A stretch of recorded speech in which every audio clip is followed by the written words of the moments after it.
नमस्कार, आपण पाहता सक्षम लोकशाही न्यूज नेटवर्क, निरपेक्ष निर्भीडतेचा आवाज. खूप अभिनंदन करतो, त्यांचं खूप कौतुक करतो. आणि मला या पत्रकार लोकांचं कौतुक इतकं वाटतंय, म्हणजे ते सामाजिक म्हणजे समाजकारणात असेल, राजकारणात असेल, अर्थकारणात असेल, या तिन्ही सगळ्या ज्या गोष्टी आहेत या सगळ्यांमध्ये ते सीसीटीव्ही आहेत. बाकी कुठं काही भेटो की न भेटो, पण पत्रकारिता जिवंत ठेवलेली माणसं सीसीटीव्ही सारखं वागतात, कारण ते संशोधनात्मक पत्रकारिता करतात. आजकाल ते स्टुडिओमध्ये बसून करणं वेगळं किंवा हे, पण हे जे प्रॉपर काम करतात ना, खेड्यापाड्यातून जे रोज बातम्या आणतात, ज्याला खरं बातमीचं स्वरूप म्हणजे बातमी, त्याच्यातली पत्रकारिता, बातमीदारमध्ये पत्रकारमध्ये फरक आहे बरं का. म्हणजे निवड बातम्या निवडून देणं, जे घडलं ते सांगणं हे वेगळं, पत्रकारिता त्याच्या पुढे. पत्रकारितेला लय आव्हान येतं. म्हणजे पत्रकार म्हणजे तुम्हाला असं वाटत असेल पत्रकार आहे लय भारी किंवा पत्रकार आहे, पत्रकाराची कंडिशन अशी आहे तुम्हाला सांगतो, त्यांना टार्गेटवर टार्गेट आहे. हा, दिवाळीला इतके ॲड आले पाहिजे, जाहिरात नाही भेटली तर असे, ते बिचारे त्याच्यात बी काम करायचे.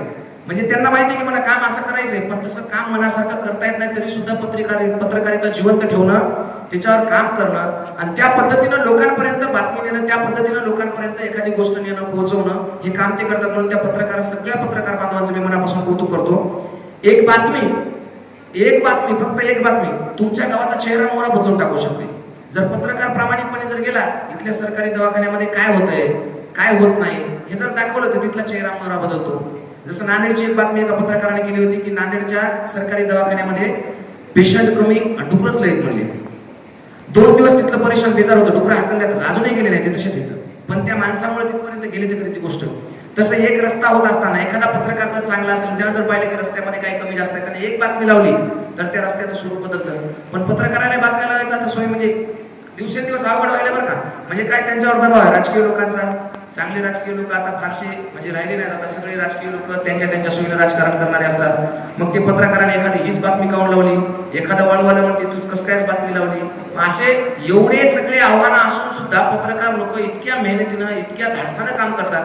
त्याच्यामुळे त्यांच्या कौतुकांबद्दल म्हणजे त्यांच्या प्रयत्नाबद्दल आपण कितीही कौतुक केलं तर कमी आहे.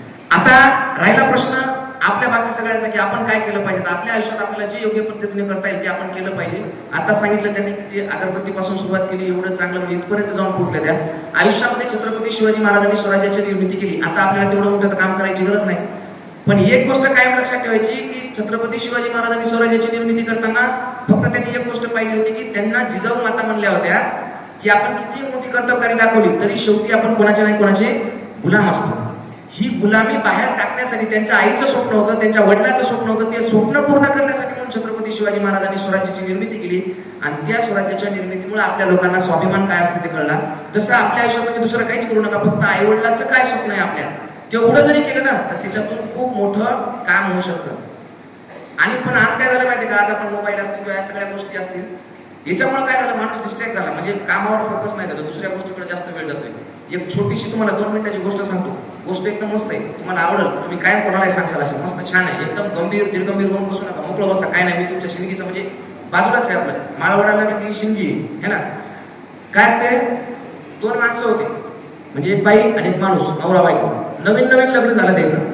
नवीन लग्न झाल्यावर त्या बाईला वाटलं बाबा हे काय खेड्यापाड्यातलं घर म्हणले, घरात काय आम्हाला बोलता येणं, नवरा बायकोला काय प्रायव्हसी नाही, काय नाही, कोणी यायला मधात चहा करा. खेड्यापाड्यातल्या माणसाला माहिती आहे, तुम्ही दारावर जाताना बाळा दिसलं तरी त्याला बोलत होती चहा घ्यायचा. ती नवीन माणसाला सवय नाही आता, त्याला रोज चहा करायचा इतकी वेळा, हे ते कंटाळा आला. ती बायको त्याला म्हणली आपण काय करू म्हणली, आपण मस्तपैकी इकडे जाऊ म्हणली, पुण्याला नाही तर कुठेतरी कामाला जाऊ म्हणली. इकडे काय म्हणली, उठले की चहा कर, हे भांडे घास, हे कर ते कर, तुम्ही चलले शेतात, मी दिवसभर घरी, मला घरचे कामं सांभाळत. कदरून टाकलं तिने त्याला, म्हणजे आपण कुठे जाऊ, पुण्याला जाऊ म्हणली.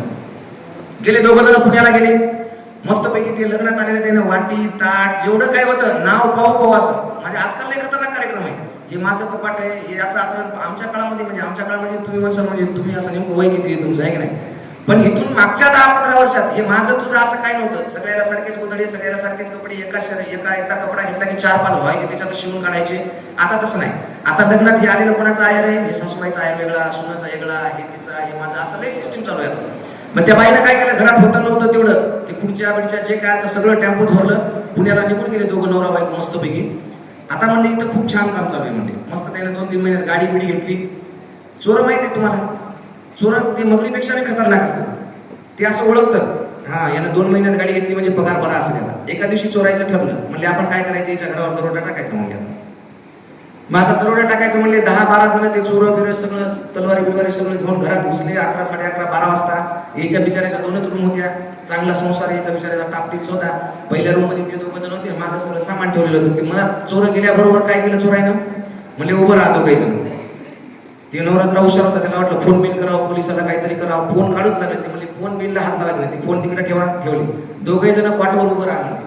आणि तुम्ही जर कॉटच्या खाली उतरले तर तुमचे तंगडे तोडून टाका म्हणले. ती चोर आता त्याच्याकडे हत्यार बित्यार सगळं तलवारी बिलवारी. हे घुसले घरात, पाहिलेत घरात काहीच नाही. 2-4 हजार रुपये सापडले. म्हणले आपण माणसं 15, 500 रुपये रोज म्हणलं तरी 7,500 आले. पोलीस स्टेशनला वेगळे, पोलीस नाही तर बरं झालं, नाही ते मला म्हणता आलं नसतं. तिकडे वेगळे दिले, इकडे वेगळे दिले. आपला खर्च वाढला म्हणले. आपल्याला ही चोरी परवडत नाही. मग काय करायचं म्हणले. आपण एक काम करू म्हणले. पोते जशा तसे दिसायत म्हणले. सगळे पोतेचं गट्टल सोडू, त्याच्यामध्ये आहे ते सगळं सामान भरू, चमचा बिमचा चक सगळंच घेऊन जाऊ म्हणले. मग यानं काय केलं, सगळे पोते भरले, 7-8 पोते भरले आणि असे निघू लागले. निघता बाईचा हसण्याचा आवाज आला. चोर म्हणले आपण एवढे दरोडे टाकले, एवढ्या चोऱ्या केल्या, कोणीच हसलं नाही. बाई हसायली कसं काय. मग बाई तर हसूच लागली, मात्र माणूस बी हसू लागला. ती हसायला, ही हसायली. चोर परेशान झाले. म्हणजे नेमकं खरं सांगा म्हणले तुम्ही हसायले का. ती बाई म्हणते नाही तुम्ही सांगा मला वाटते. नाही तू सांग. याचं दोघांचं तिथं मी लग्नातल्या आहेरासारखं चालू. आधी तू घे मग मी घेतो. मग शेवटी चोर म्हणला आता सांगता का म्हणले तुमचे हात पाय तोडू. मग ती बाई म्हणते तुम्ही म्हणले होते ना की पलंगावरून खाली उतरू नका, तुमचं ध्यानच नव्हतं, आम्ही पुन्हा खाली उतरलो होतो. म्हणजे विचार करा, संसार वाचवणं महत्वाचं आहे की नाही.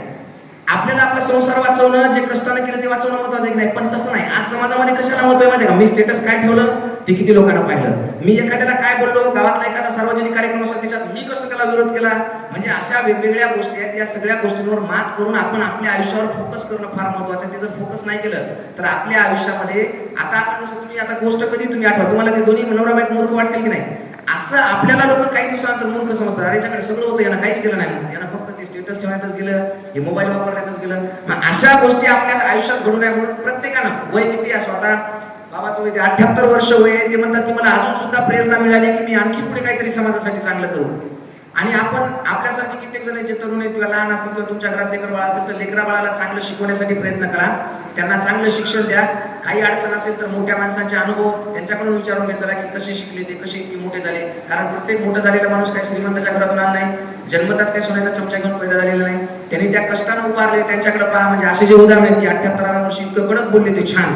आमचे सर असतील, नादरी साहेब असतील, सगळेजण हे जे पुरस्कार मिळाले सगळे या सगळ्या कामातून प्रेरणा घेऊन चांगल्यात चांगलं काम करा, छान काम करा. सगळ्यांना दीर्घ आयुष्य लाभावं, सगळ्यांच्या इच्छा आकांक्षा पूर्ण व्हाव्यात, सगळ्यांना स्वतःचं छोटंसं का होईना पण एक स्वराज्य निर्माण करता यावं. त्यासाठी तुम्हाला प्रेरणा मिळावी, बळ मिळावे म्हणून असे कार्यक्रम वारंवार होत राहावेत. Subscribe now